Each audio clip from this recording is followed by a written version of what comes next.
Hi friends, welcome to my channel. First time ನನ್ನ channel ನೋಡ್ತಾರೆ, subscribe ಮಾಡ್ಕೊಳ್ಳಿ friends. ಎಲ್ಲರಿಗೂ ಶ್ರೀರಾಮನವಮಿಯ ಶುಭಾಶಯಗಳು ಫ್ರೆಂಡ್ಸ್. ಇವತ್ತು ದೇವಸ್ಥಾನಕ್ಕೆ ಹೋಗೋಣ ಅಂತ ರೆಡಿಯಾಗಿದ್ದೀನಿ. ಸಂಜೆ ಒಂದು 6 ಗಂಟೆಯಲ್ಲಿ. ಎಲ್ಲಿಗಪ್ಪ ಅಂದರೆ ಆಂಜನೇಯ ಸ್ವಾಮಿ, ಗಾಳಿ ಆಂಜನೇಯ ಸ್ವಾಮಿ ದೇವಸ್ಥಾನಕ್ಕೆ. ಇವತ್ತಿಂದ ಅಲ್ಲಿ ಜಾತ್ರೆ ಸ್ಟಾರ್ಟ್ ಆಗಿದೆ. ರಥ ಜಾತ್ರೆ ಇನ್ನೂ 3 ದಿನ ಇರುತ್ತೆ. ಹಾಗಾಗಿ ಹೋಗಿ ಬರೋಣ, ಹೆಂಗಿದ್ರೆ ರಜೆ ಇದೆಯಲ್ಲ. ಸಂಜೆ ಮೇಲೆ ಅಂದರೆ ಹತ್ರ ನಮಗೆ 1-2-3 ಸ್ಟಾಪ್ ಆಗುತ್ತೆ ಬಸ್ಸಲ್ಲಿ ಹೋದರೆ. ಹೋಗೋಣ ಅಂದ್ಬಿಟ್ಟು ರೆಡಿಯಾಗಿದ್ದೆ. ಮತ್ತು ನಮ್ಮ ಚಿಕ್ಕಮ್ಮ, ನನ್ನ ತಂಗಿ, ನಮ್ಮ ಅತ್ತಿಗೆ ಎಲ್ಲರೂ ಅವ್ರಿಗೂ ಹೇಳಿದ್ದೆ ಹೋಗೋಣ ಅಂತ. ಹ್ಞೂ ಅಂದರು. ಅವರು ಬಸ್ ಸ್ಟ್ಯಾಂಡ್ಗೆ ಬಂದರು. ನಾವು ಈ ಕಡೆಯಿಂದ ನನ್ನ ಮಗಳು ನಾನು ರೆಡಿಯಾಗಿ ಬಸ್ ಸ್ಟ್ಯಾಂಡ್ಗೆ ಹೋದ್ವಿ. ಬಸ್ಸು ಬಂತು. ಆಮೇಲೆ ಬಸ್ ಹತ್ಕೊಂಡು, ಆದರೆ ಅಲ್ಲಿ ಜಾತ್ರೆ ನಡೀತಾ ಇರೋದ್ರಿಂದ ಬಸ್ ಅಲ್ಲಿಗೆ ಹೋಗಲ್ಲ, ನೀವು ಮಧ್ಯದಲ್ಲೇ ಇಳ್ಕೊಬೇಕು ಅಂತ ಹೇಳಿದ್ರು. ಆಮೇಲೆ ಇನ್ನೇನು ಮಾಡೋದು, ಸರಿ ಆಯಿತು ಅಂದ್ಬಿಟ್ಟು ಅದೆಲ್ಲಿಗೆ ಲಾಸ್ಟ್ ಸ್ಟಾಪ್ ಸಿಗುತ್ತೆ ಅಲ್ಲಿಗೆ ಕೊಡಿ ಟಿಕೆಟು ಅಂತ ಹೇಳಿದ್ವಿ. ಅವರು ವಿಜಯನಗರ ಲಾಸ್ಟ್ ಸ್ಟಾಪ್ ಅಂತ ಹೇಳಿದ್ರು. ಅಲ್ಲಿಂದ ಬರಬೇಕಾದ್ರೆ ಇದು ಮಾರುತಿ ಮಂದಿರ, ವಿಜಯನಗರದ ನೆಕ್ಸ್ಟ್ ಸ್ಟಾಪ್ ಇದ್ದಾಗ ಸಿಗುತ್ತೆ ಮಾರುತಿ ಮಂದಿರ. ಇಲ್ಲೂ ಸಖತ್ ರಶ್ಶು. ಆಂಜನೇಯ ಸ್ವಾಮಿಗೆ ತುಂಬಾ ಅಲಂಕಾರ ಮಾಡಿದರು ಮಾರುತಿಗೆ. ಹಂಗಾಗಿ ಅಲ್ಲಿ ಇಳ್ಕೊಂಡ್ವಿ. ಇನ್ನು ಮುಂದಕ್ಕೆ ಹೋಗಲ್ಲ ಬಸ್ಸು, ಬೇರೆ ಬಸ್ ಹೋಗೋಣ ಅಂದ್ಬಿಟ್ಟು ಅಲ್ಲಿ ಸಿಗ್ನಲಲ್ಲಿ ಇಳಿಸ್ಬಿಟ್ರು. ಇಳಿದುಕೊಂಡು ಮುಂದೆ ಬಸ್ ಸ್ಟಾಪ್ ಇತ್ತು, ಅಲ್ಲಿಗೆ ಹೋಗ್ತಾಯಿದ್ವಿ. ಅಲ್ಲಿ ನಿಂತ್ಕೊಂಡ್ವಿ, ಬಸ್ ಯಾವುದೂ ನಿಲ್ಲಿಸ್ಲಿಲ್ಲ, ಅದು ಸಿಗ್ನಲ್ ಇರೋದ್ರಿಂದ. ಹಂಗಾಗಿ ಬಸ್ ಸ್ಟಾಪ್ ಹೋಗ್ಬಿಡೋಣ, ಅಲ್ಲಿ ಯಾವುದಾದ್ರೂ ಸಿಗುತ್ತೆ ಅಲ್ಲಿಂದ ಹೋಗೋಣ ಅಂದ್ಬಿಟ್ಟು ಅಲ್ಲಿಗೆ ಹೋದ್ವಿ. ಅಲ್ಲಿ ಯಾವುದೋ ಒಂದು ಬಸ್ ಬಂತು. ಆಮೇಲೆ ಬಸ್ ಬರೋಲ್ಲ ಈ ಕಡೆ ಅಂತ ಹೇಳ್ತಾಯಿದ್ರು, ಯಾಕೆಂದರೆ ಅಲ್ಲಿ ಜಾಮ್ ಆಗಿಬಿಟ್ಟಿದೆ, ಟ್ರಾಫಿಕ್ ಜಾಮ್ ಅಂದ್ಬಿಟ್ಟು ಬರೋಲ್ಲ ಅಂತಿದ್ರು. ಯಾವುದೋ ಒಂದು ಬಸ್ ನಿಲ್ಲಿಸ್ದು ಸದ್ಯ ಹತ್ಕೊಂಡು ಬಂದ್ವಿ. ಇನ್ನೂ ಒಂದಷ್ಟು ದೂರ ಇತ್ತು. ಅಲ್ಲಿ ಅಷ್ಟೊತ್ತಿಗೆ ಟ್ರಾಫಿಕ್ ಜಾಮ್ ಆಗಿ ಬಸ್ಸು, ಕಾರ್ ಎಲ್ಲ ಗಾಡಿಗಳು ಜಾಮ್ ಆಗಿತ್ತು ನೋಡಿ. ಆಮೇಲೆ ಇಳ್ಕೊಂಡೆ ನಡ್ಕೊಂಡು ಹೋಗೋಣ, ಒಂದಷ್ಟು ದೂರ ಇತ್ತು. ನಡ್ಕೊಂಡು ಹೋಗೋಣ ಅಂದ್ಬಿಟ್ಟು ಇಳಿದ್ಬಿಟ್ವಿ. ಅವರೇ ಅಂದರು ಇಳಿದ್ಬಿಟ್ಟು ಹೋಗಿ ನಡ್ಕೊಂಡು ಹೋಗೋರು, ಅಲ್ಲೇ ಹತ್ರನೇ ದೇವಸ್ಥಾನ ಅಂತ. ಆಮೇಲೆ ಇಳಿದ್ಬಿಟ್ಟು ನಡ್ಕೊಂಡು ಹೋಗೋಣ ಅಂದರೆ ನೋಡಿ, ಆ ಕಡೆ ಈ ಕಡೆ ಎಲ್ಲ ವೆಹಿಕಲ್ಸ್ಗಳು ಯಾವ ಥರ ಇದೆ ಅಂದರೆ ತುಂಬಾ ಜಾಮ್ ಆಗಿತ್ತು. ಅಲ್ಲಿಂದ ಒಂದಷ್ಟು ದೂರ ಇರೋದ್ರಿಂದ ನಡ್ಕೊಂಡು ಬಂದ್ವಿ. ನೋಡಿ ಇಷ್ಟು ಚೆನ್ನಾಗಿ ಅಲಂಕಾರ ಮಾಡಿದ್ದಾರೆ. ಇದು ಗಾಳಿ ಆಂಜನೇಯ ಸ್ವಾಮಿ ದೇವಸ್ಥಾನ. ಅಲ್ಲೇ ಈಚೆಗಡೆ ನವಗ್ರಹಗಳಿತ್ತು. ಇಲ್ಲಿಗೆ ನಾನು ತುಂಬ ವರ್ಷನೇ ಆಗಿದೆ ಬಂದು, ಒಂದು ಸಲ ಬಂದಿದೆ ಅಷ್ಟೇ. ಹಾಗೆಯೇ ಬಂದು ಅಲ್ಲಿ ಕಾಲು ತೊಳೆಯೋಕ್ಕೆ ನೀರಿತ್ತು, ಕಾಲು ತೊಳ್ಕೊಂಡು ಆಮೇಲೆ ಒಳಗಡೆ ಹೋದ್ವಿ. ಸದ್ಯ ಇವತ್ತಿಂದನೇ ಸ್ಟಾರ್ಟು. ಆಮೇಲೆ ನಾವು ಹೋದಾಗ ಜನ ಜಾಸ್ತಿ ಇರಲಿಲ್ಲ, ದರ್ಶನಕ್ಕೆ ಆಗುತ್ತೋ ಇಲ್ವೋ ಅಂತ ಅಂದ್ಕೊಂಡಿದ್ವಿ.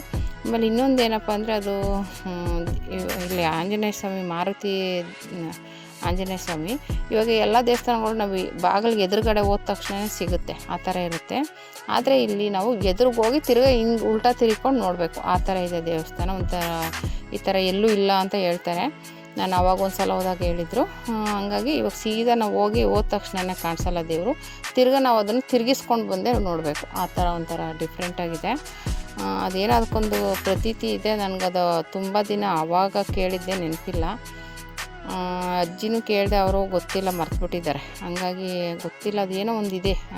ದೇವರು ಸೀದಾ ಇರೋ ಬದಲು ಹಿಂಗೆ ಉಲ್ಟಾ ಇದೆ. ಹಂಗಾಗಿ ಹೋದ್ವಿ. ಮಾಮೂಲಿ ಎಲ್ಲ ದೇವ್ರುಗಳ್ನು ಹಂಗೆ ದರ್ಶನ ಮಾಡಿಕೊಂಡು ಬಂದ್ವಿ. ತುಂಬ ಅಷ್ಟೇನು ಜನ ಇರಲಿಲ್ಲ ಸದ್ಯಕ್ಕೆ. ನಾನು ದರ್ಶನ ಮಾಡೋಕ್ಕಾಗುತ್ತಾ ಇಲ್ವೋ ಅಂದ್ಕೊಂಡಿದ್ದೆ. ಇವತ್ತು ಸ್ಟಾರ್ಟ್ ಆಗಿರೋದ್ರಿಂದ ಜನ ಸ್ವಲ್ಪ ಕಡಿಮೆನೇ ಇದ್ದರು. ಚೆನ್ನಾಗಿ ದರ್ಶನ ಎಲ್ಲ ಮಾಡಿಕೊಂಡು ನೋಡಿ ಹೋಗ್ತಾನೆ ಇಲ್ಲಿ ಸೀತಾರಾಮ, ಲಕ್ಷ್ಮಣ ಅದು ಮೂರ್ತಿಗಳಿತ್ತು, ಚೆನ್ನಾಗಿ ಅಲಂಕಾರ ಮಾಡಿದರು. ಅದಾದಮೇಲೆ ಮತ್ತು ಆ ಕಡೆ ಇನ್ನೂ ಬೇರೆ ಬೇರೆ ವೆಂಕಟರಮಣ ಸ್ವಾಮಿ ಆ ಥರ ಒಂದೊಂದು ದೇವರು, ಆಮೇಲೆ ಮಾರುತಿ, ಈಚೆ ಕಡೆ ಇನ್ನೂ ಯಾವ್ಯಾವುದೋ ದೇವ್ರುಗಳಿಗೆಲ್ಲ ಮೆರವಣಿಗೆ ಮಾಡೋದು ಎಲ್ಲ ಏನೇನೋ ಮಾಡಿ ಇಟ್ಟಿದ್ರು. ಹಂಗೆ ಕ್ಯೂ ಅದು ಹೇಳಿದ್ರೆ ಸ್ವಲ್ಪ ಕ್ಯೂ ಇತ್ತು, ಅಷ್ಟು ಜನ ಜಾಸ್ತಿ ಇರಲಿಲ್ಲ. ಆ ಕ್ಯೂವಲ್ಲಿ ಹಂಗೆ ದರ್ಶನ ಮಾಡಿಕೊಂಡು ಹೊರಟ್ವಿ. ಹಂಗೂ ಜನನ ಬೇಗ ಬೇಗ ನೋಡ್ಕೊಂಡು ಹೋಗಿ ಅಂತ ಮೂವ್ ಮಾಡ್ತಾಯಿದ್ರು, ಬೇಗ ಹೋಗಿ ಅಂತ, ಅಂದರೆ ರಶ್ ಆಗಿಬಿಡ್ತಾರೆ ಅಂದ್ಬಿಟ್ಟು. ನಾವು ಹಂಗೇ ನಾನು, ನನ್ನ ತಂಗಿ, ನಮ್ಮ ಚಿಕ್ಕಮ್ಮ, ನಮ್ಮ ಅತ್ತಿಗೆ, ನಮ್ಮ ಅಣ್ಣನ ಮಗನೂ ಬಂದಿದ್ದ, ನನ್ನ ಮಗಳು, ಎಲ್ಲರೂ ಒಟ್ಟಿಗೆ ಹೊರಟ್ವಿ.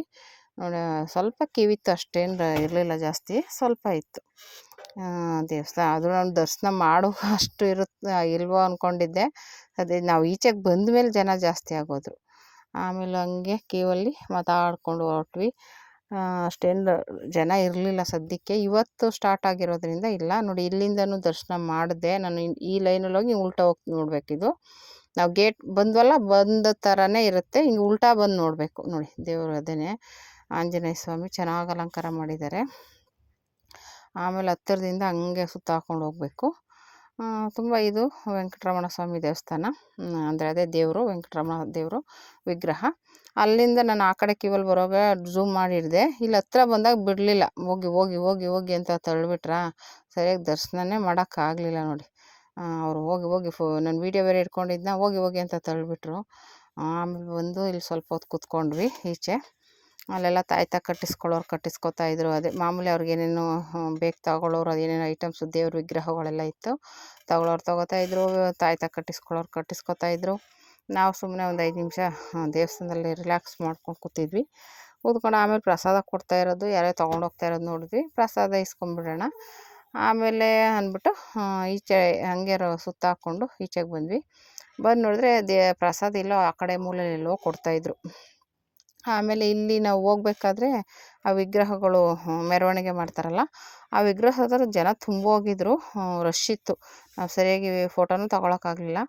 ಅದಕ್ಕೆ ಇವಾಗ ಯಾರೂ ಇಲ್ಲ, ಬಾ ಫೋಟೋ ಇಟ್ಕೊಳ್ಳೋಣ ಅಂದೆ. ನೋಡಿ ಯಾರೂ ಇರಲಿಲ್ಲ ಇಲ್ಲಿ. ನಾವು ಬರಬೇಕಾದ್ರೆ ತುಂಬ ಜನ ಇದ್ದರು, ಈಗ ಯಾರೂ ಇರಲಿಲ್ಲ. ಆಮೇಲೆ ಹಂಗೆ ಫೋಟೋ ಇಟ್ಕೊಂಡು ಸೆಲ್ಫಿ ತೊಗೊಂಡು ಮಾತಾಡಿಕೊಂಡು ಎಲ್ಲೂ ಒಂದು ಫೋಟೋನೇ ತೊಗೊಳಕ್ಕಾಗಲಿಲ್ಲ ಅಂದ್ಬಿಟ್ಟು ಆಮೇಲೆ ವೀಡಿಯೋ ಫೋಟೋ ಎಲ್ಲ ತಕ್ಕೊಂಡ್ವಿ. ಜನ ಏನಿರಲಿಲ್ಲ ಸದ್ಯ ನೋಡಿ, ಸ್ವಲ್ಪ ಜನ ನಿಂತಿತ್ತು. ಆಮೇಲೆ ವೀಡಿಯೋ ಫೋಟೋ ಎಲ್ಲ ಆದಮೇಲೆ ಪ್ರಸಾದಕ್ಕೆ ಹೋಗೋಣ ಅಂತ ಹೊರಟ್ವಿ. ಎಲ್ಲ ಜನ ತುಂಬ ಜನ ಇದ್ದರು. ಬರಬೇಕಾದ್ರೆ ನೋಡಿ ಎಲ್ಲ ಫೋಟೋ ಇಟ್ಕೊಂಡ್ವಿ. ನಾನು, ನಮ್ಮ ಅಣ್ಣ, ಅಥವಾ ನಮ್ಮ ಅತ್ತಿಗೆ, ನಮ್ಮ ಅಣ್ಣನ ಮಗ, ನಮ್ಮ ಚಿಕ್ಕಮ್ಮ, ನನ್ನ ತಂಗಿ, ಎಲ್ಲರೂ, ನನ್ನ ಮಗಳು, ಎಲ್ಲರನ್ನ ತಗೊಂಡು ಆಮೇಲೆ ಪ್ರಸಾದಕ್ಕೆ ಹೋಗೋಣ ಅಂತ ಬಂದ್ವಿ. ನೋಡಿ ಈಚೆ ಎಲ್ಲೋ ಪ್ರಸಾದ ಕೊಡ್ತಾಯಿದ್ರು, ನೋಡ್ಕೊಂಡು ಬಂದ್ವಿ. ಲಾಸ್ಟಲ್ಲಿ ಕೊಡ್ತಿದ್ರು. ಅಲ್ಲಿ ಬಂದ್ವಿ, ಪ್ರಸಾದಕ್ಕೆ ಕ್ಯೂ ನಿಂತ್ಕೊಂಡ್ರೆ ಪ್ರಸಾದನೇ ಖಾಲಿ. ಅಯ್ಯೋ ಇನ್ನೇನು ಖಾಲಿನೇ ಆಗೋಯ್ತು ಬಿಡು ಅಂದ್ಬಿಟ್ಟು ಅದೆಲ್ಲ ಬಳ್ಕೊಂಡಿರೋ ಸ್ವಲ್ಪ ಒಂದೊಂದು ತುತ್ತಷ್ಟು ಸಿಕ್ತು, ಎತ್ತು ಬಾಯಿಗೆ ಹಾಕ್ಕೊಂಡು ಪ್ರಸಾದ ಅಂದ್ಬಿಟ್ಟು ಬಂದು ಚಪ್ಪಲಿ ಹಾಕ್ಕೊಂಡು ಹೋಗ್ಬಿಡೋಣ ಅಂತ ಬಂದ್ವಿ. ಆಮೇಲೆ ಚಪ್ಪಲಿ ಹಾಕ್ಕೊಂಡು ಬರೋ ಅಷ್ಟರಲ್ಲಿ ಮತ್ತೆ ಕೊಡ್ತಾಯಿದ್ರು ಪ್ರಸಾದನ. ಆಗ ಇನ್ನೇನಪ್ಪ ಹೆಂಗಿದ್ರು ಪ್ರಸಾದ ಕೊಡ್ತಾಯಿದ್ರೆ ಈಸ್ಕೊಂಡು ತಿನ್ಕೊಂಡು ಹೋಗೋಣ. ದೇವ್ರ ಪ್ರಸಾದ ಅಂದರೆ ಎಲ್ಲೋ ಹೋದ್ರೂ ತುಂಬ ಇಷ್ಟ ಅಲ್ವಾ. ಆಮೇಲೆ ಈ ಕಡೆ ಬಂದರೆ ಇಲ್ಲಿ ಆಂಜನೇಯ ಸ್ವಾಮಿದು ವಿಗ್ರಹ ಇದೆ ದೊಡ್ಡದು. ಅಲ್ಲಿ ಪಲ್ಲಕ್ಕಿಗಳು ಎಲ್ಲ ನಿಲ್ಲಿಸಿದ್ದಾರೆ, ರಥಗಳು. ಅದಿನ್ನೂ ಮೆರವಣಿಗೆ ಮಾಡಿಲ್ಲ ಅನ್ಕೋತೀನಿ, ರಥ ಎಲ್ಲ ರೆಡಿ ಮಾಡಿದ್ದಾರೆ ಅನಿಸುತ್ತೆ. ಆಮೇಲೆ ಈ ವಿಗ್ರಹದ ಹತ್ರ ಕೈ ಮುಕ್ಕೊಂಡು ಅಲ್ಲೆಲ್ಲ ನೋಡಿಕೊಂಡು ಆಮೇಲೆ ಅದೇ ಪ್ರಸಾದ ಲಾಸ್ಟಲ್ಲಿ ಕೊಡ್ತಾಯಿದ್ರು. ಅಲ್ಲಿ ಹೋಗೋಣ ಅಂದ್ಬಿಟ್ಟು ಇಲ್ಲೆಲ್ಲ ಕೈ ಮುಕ್ಕೊಂಡು ಆಮೇಲೆ ಅಲ್ಲಿ ಹೋದ್ವಿ. ನಾನು ಹೇಳ್ದಂಗೆ ಫಸ್ಟು ನಮ್ಗೆ ಪ್ರಸಾದನೇ ಸಿಕ್ಕಿಲ್ಲ.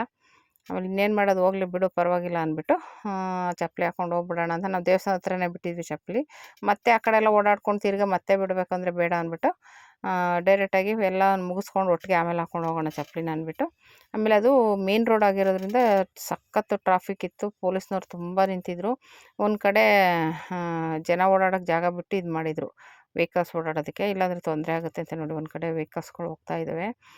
ಅಲ್ಲಲ್ಲಿ ಟ್ರಾಫಿಕ್ ಪೊಲೀಸವರೆಲ್ಲ ನಿಂತಿದ್ರು, ಮಾಮೂಲಿ ಪೊಲೀಸು, ಟ್ರಾಫಿಕ್ ಪೊಲೀಸ್ ಎಲ್ಲ. ಅಂದರೆ ಜಾತ್ರೆ ಅಲ್ವಾ, ತುಂಬ ಜನ ಇರ್ತಾರಲ್ಲ, ಆಮೇಲೆ ಮಕ್ಕಳು ಮರಿ ಓಡಾಡ್ತಿರ್ತಾರೆ, ಸಡನ್ನಾಗಿ ನುಗ್ಗಿಬಿಡ್ತಾರೆ. ಅದಕ್ಕೋಸ್ಕರ ಪೊಲೀಸ್ನವ್ರು ಅಲ್ಲಲ್ಲೇ ನಿಂತಿದ್ರು. ಆಮೇಲೆ ನಾವು ಅದೇ ಚಪ್ಪಲಿ ಎಲ್ಲ ಹಾಕ್ಕೊಂಡು ಬಂದ್ವಿ. ಮತ್ತೆ ಪ್ರಸಾದ ಕೊಡ್ತಾಯಿದ್ರು ಆಲ್ರೆಡಿ. ಆಮೇಲೆ ಮತ್ತೆ ನಾವು ಪ್ಲೇಟ್ ಈಸ್ಕೊಂಡು ತಿಂದುಬಿಟ್ಟು ಆಮೇಲೆ ಇದೊಂದು ದೇವರು ಮೆರವಣಿಗೆ, ವಿಗ್ರಹಗಳ ಮೆರವಣಿಗೆ ಮಾಡ್ಕೊಂಡು ಬರ್ತಾಯಿತ್ತು. ಹಂಗೇ ಕೈ ಮುಕ್ಕೊಂಡು ಆಮೇಲೆ ಪ್ರಸಾದಕ್ಕೆ ಹೋಗಿ ನಿಂತ್ಕೊಂಡ್ವಿ. ಅಲ್ಲಿ ಪ್ರಸಾದ ಸ್ವಲ್ಪ ಜನ ಜಾಸ್ತಿನೇ ಇದ್ದರು. ನೂಕುಲು ಮಾಮೂಲಿ ಇದ್ದೇ ಇರುತ್ತಲ್ವ, ಎಲ್ಲೋದ್ರೂ ಪ್ರಸಾದಕ್ಕಂತೂ ನುಗ್ಗಲು. ಅದರಲ್ಲೂ ಪರವಾಗಿಲ್ಲ, ಹೋಗಿ ನುಗ್ಗಿದ್ವಿ, ತಗೊಂಡ್ವಿ. ಎಲ್ಲರೂ ಪ್ರಸಾದ ಇಸ್ಕೊಂಡು ಬಂದ್ವಿ ಎಲ್ಲರೂ. ಅಂದರೆ ಬಿಸಿ ಬಿಸಿ ಬಿಸಿ ಇತ್ತು ಪ್ರಸಾದ. ಅಂದರೆ ತಿಂತಾಯಿದ್ರೆ ಬೇವ್ರು ಹಂಗೆ ಬರ್ತಾಯಿತ್ತು, ಅಷ್ಟು ಬಿಸಿ ಇತ್ತು. ಸೌದೆಲೆ ಅಲ್ಲೇ ಮಾಡಿದರು ಅನಿಸುತ್ತೆ. ಇನ್ನೂ ಒಂದು ದೊಡ್ಡ ಬೇಸನಲ್ಲಿ ಮಾಡಿಕ್ಕಿದ್ರು. ಇದೂ ಸಖತ್ ಬಿಸಿ ಇತ್ತು. ಹಾಕಿ ಪ್ಲೇಟ್ಗೆ ಹಾಕಿ ಕೊಡ್ತಾಯಿದ್ರು. ಆಮೇಲೆ ಈಸ್ಕೊಂಡು ನಾವು ತಿನ್ಕೊಂಬಿಡೋಣ, ಕೊಟ್ಟರೆ ಬೇಕಾದ್ರೆ ಆಮೇಲೆ ಮನೆಗೆ ಒಂದು ತೊಗೊಂಡೋಗೋಣ ಅಂದ್ಬಿಟ್ಟು ನಾನೇನು ಮಾಡಿದೆ, ಈಸ್ಕೊಂಡು ಕೊಟ್ಬಿಟ್ಟು ಮತ್ತೆ ಹೋಗಿ ಒಂದು ಈಸ್ಕೊಬಂದೆ. ಅಜ್ಜಿಗೆ ಒಂದು ಆಗುತ್ತೆ, ಅಜ್ಜಿಗೂ ದೇವ್ರ ಪ್ರಸಾದ ಸಿಗುತ್ತೆ ಅಂದ್ಬಿಟ್ಟು ಮತ್ತೆ ಹೋಗ್ಬಿಟ್ಟು ನೋಡಿ ಎಲ್ಲ ಆಮೇಲೆ ಈಸ್ಕೊಬಂದು ಮತ್ತೆ ಇನ್ನೊಂದು ಪ್ಲೇಟ್ ಈಸ್ಕೊಬಂದಾದ್ಮೇಲೆ ತಿಂತಾಯಿದ್ದೀವಿ ಎಲ್ಲರೂ. ಅಲ್ಲೇ ನೀರಿನ ಬಾಟ್ಲೆ ತೊಗೊಂಡೋಗಿಲ್ಲ, ಹೋಗ್ಲಿ ಬಿಡಲ್ಲಿ ದುಡ್ಡು ಕೊಟ್ಬಿಟ್ಟು ತಗೊಳ್ಳೋಣ ಅಂದ್ಬಿಟ್ಟು ಏನು ಮಾಡಿದ್ವಿ, ಹಂಗೆ ತಿಂದ್ಕೊಂಡು ಆಮೇಲೆ ಮತ್ತೆ ಹೋಗಿ ಇನ್ನೊಂದು ಈಸ್ಕೊಬಂದೆ ನಾನು. ನಮ್ಮ ಮನೆಯವ್ರಿಗೆಲ್ಲ ನಮ್ಮ ಅತ್ತಿಗೆ ಅಥವಾ ನಮ್ಮ ಅಜ್ಜಿಗೆ ಆಗುತ್ತೆ ಅಂದ್ಬಿಟ್ಟು ಪ್ರಸಾದನ ಈಸ್ಕೊಂಡು ಮತ್ತೆ ಒಂದು ಕವರ್ಗೆ ಹಾಕ್ಕೊಂಡು ಮತ್ತೆ ನೋಡಿ ಈ ಥರ ಉದ್ದಕ್ಕೂ ಅದು ಇದು ಆಟೋ ಸಾಮಾನುಗಳು, ಏನೇನೋ ಕಡಲೆಪುರಿ, ತಿನಿಸು ಅದು ಇದೆಲ್ಲ ಇಟ್ಟಿದ್ರು. ಇನ್ನು ಅದೇನೋ ಪಟೋಟೋದೇನೋ ರೋಲ್ ಥರ ಬರುತ್ತಲ್ಲ, ಅದೆಷ್ಟೋ ಹೇಳಿದ್ರು. ಅದಕ್ಕೆ ಅದು ಬೇಡ ಅಂದ್ಬಿಟ್ಟು ಒಂದೊಂದು ಐಸ್ ತಗೊಂಡ್ವಿ. ಎಲ್ಲರೂ ನೋಡಿ ಕುಲ್ಫಿ ಐಸ್ ತಗೊಂಡು ತಿಂದ್ಕೊಂಡು ಆಮೇಲೆ ಬಸ್ ಸ್ಟ್ಯಾಂಡ್ BHELಗೆ ಬರಬೇಕು. ಇನ್ನು ಆ ಕಡೆಗೆ ಹೋದರೆ ಮತ್ತೆ ಟ್ರಾಫಿಕಲ್ಲಿ ಬಸ್ ಬರೋಷ್ಟು ಲೇಟ್ ಆಗುತ್ತೆ. ಇಲ್ಲಿಗೆ ಹೋಗ್ಬಿಟ್ರೆ ಯಾವುದಾದ್ರೂ ಬಸ್ ಸಿಗುತ್ತೆ ಹತ್ಕೊಂಡು ಹೋಗ್ಬಿಡೋಣ ಅಂದ್ಬಿಟ್ಟು ಏನು ಮಾಡಿದ್ವಿ BHELಗೆ ಅಲ್ಲಿಂದನೇ ವಾಕಬಲ್ ನಡ್ಕೊಂಡು ಬಂದ್ವಿ. ಅಲ್ಲಿವರೆಗೂ ಐತೆ ಜಾತ್ರೆ. BHELವರೆಗೂ ಬಸ್ ಸ್ಟ್ಯಾಂಡ್ ಇದೆಯಲ್ಲ ಅಲ್ಲಿವರೆಗೂ ಜಾತ್ರೆ. ಅಂದರೆ ಅಲ್ಲಲ್ಲೇ ಸಾಮಾನುಗಳು ಅದು ಇದು ಏನೇನೋ ಹಾಕಿದ್ರು. ಹಾಗೆ ನೋಡಿಕೊಂಡು ಆಮೇಲೆ ಬಸ್ ಸ್ಟ್ಯಾಂಡಿಗೆ ಬಂದ್ವಿ. ನಮಗೆ ಬಸ್ಸು ಅದು ನಮ್ಮ ಮನೆ ಕಡೆ ಬಸ್ ಸಿಕ್ಕಿಲ್ಲ. ವಿಜಯನಗರ ಲಾಸ್ಟು ಅಂದರು. ಅಲ್ಲಿ ಹತ್ತಿ ಇಳ್ಕೊಂಬಿಡೋಣ, ಬೇರೆ ಬಸ್ಗೆ ಹೋದ್ರೆ ಆಯ್ತು ಅಂದ್ಬಿಟ್ಟು ಏನು ಮಾಡಿದ್ವಿ ಎಲ್ಲ ಹತ್ತಿದ್ವಿ. ನಮ್ಮ ಹೊತ್ತಿಗೆ ಹತ್ತುವಷ್ಟರಲ್ಲಿ ಬಸ್ ಮೂವ್ ಆಗೋಯ್ತು. ಅವ್ರು ಹಿಂದೆ ಸಿಗಾಕೊಂಡ್ಬಿಟ್ರು. ಆಮೇಲೆ ಇನ್ನೇನು ಮಾಡೋದು, ಫೋನ್ ಮಾಡಿ ಹಿಂದೆ ಬಾ ಅಂತ ಹೇಳಿಬಿಟ್ಟು ಆಮೇಲೆ ಆಧಾರ್ ಕಾರ್ಡು ನಮ್ಮ ಹತ್ರ ಸೇರ್ಕೊತು. ಅವ್ರು ಬೇರೆ ಹಿಂದೆ ಸಿಗಾಕೊಂಡ್ರು. ಮತ್ತು ಫೋನ್ ಮಾಡಿ ಸದ್ಯ ಫೋನ್ ಇತ್ತು ಅವ್ರ ಹತ್ರ. ಫೋನಲ್ಲಿ ಹೇಳ್ದೆ ನೆಕ್ಸ್ಟ್ ಸ್ಟಾಪಲ್ಲಿ ನಾವು ವಿಜಯನಗರ ಹತ್ರ ಇಳ್ಕೊತೀವಿ, ಅಲ್ಲಿ ಬೇರೆ ಬಸ್ ಹತ್ಕೊಂಬ ಅಂತ ಹೇಳ್ಬಿಟ್ಟು ಆಮೇಲೆ ಪಾಪ ಅವ್ರು ಇನ್ನೊಂದು ಬಸ್ ಹತ್ಕೊಂಬಂದ್ರು. ಈ ಬಸ್ನವನು ಸರಿ ಇಲ್ಲ, ಈಗ ನಿಲ್ಸೇ ಮೂವ್ ಮಾಡಿಬಿಟ್ರು. ಅವರು ಹತ್ತಕ್ಕಾಗಲಿಲ್ಲ, ಹಿಂದೆ ನೋಡಿಕೊಂಡ್ರು. ಹೋಗಿ ನಿಲ್ಲಿಸ್ಲೇ ಇಲ್ಲ ಅವ್ರ ಮುಂದೆ, ಇನ್ನಷ್ಟು ದೂರ ಹೋಗಿ ಆಮೇಲೆ ಬೇರೆ ಬಸ್ ಹಿಡ್ಕೊಂಡ್ಬಂದರು. ಆಮೇಲೆ ಅಲ್ಲಿ ಸಿಕ್ಕಿದ್ರು. ಆಮೇಲೆ ಎಲ್ಲ ಒಟ್ಟಿಗೆ ಆಮೇಲೆ ಸದ್ಯ ನಮ್ಮನೆ ಬಸ್ಗೆ ಸಿಕ್ತು. ಆ ಬಸ್ಸಲ್ಲಿ ಬಂದ್ವಿ. ಈ ವಿಡಿಯೋ ಇಷ್ಟ ಆದರೆ ಲೈಕ್ ಮಾಡಿ, ಶೇರ್ ಮಾಡಿ, ಕಮೆಂಟ್ ಮಾಡಿ. Thank you for watching friends.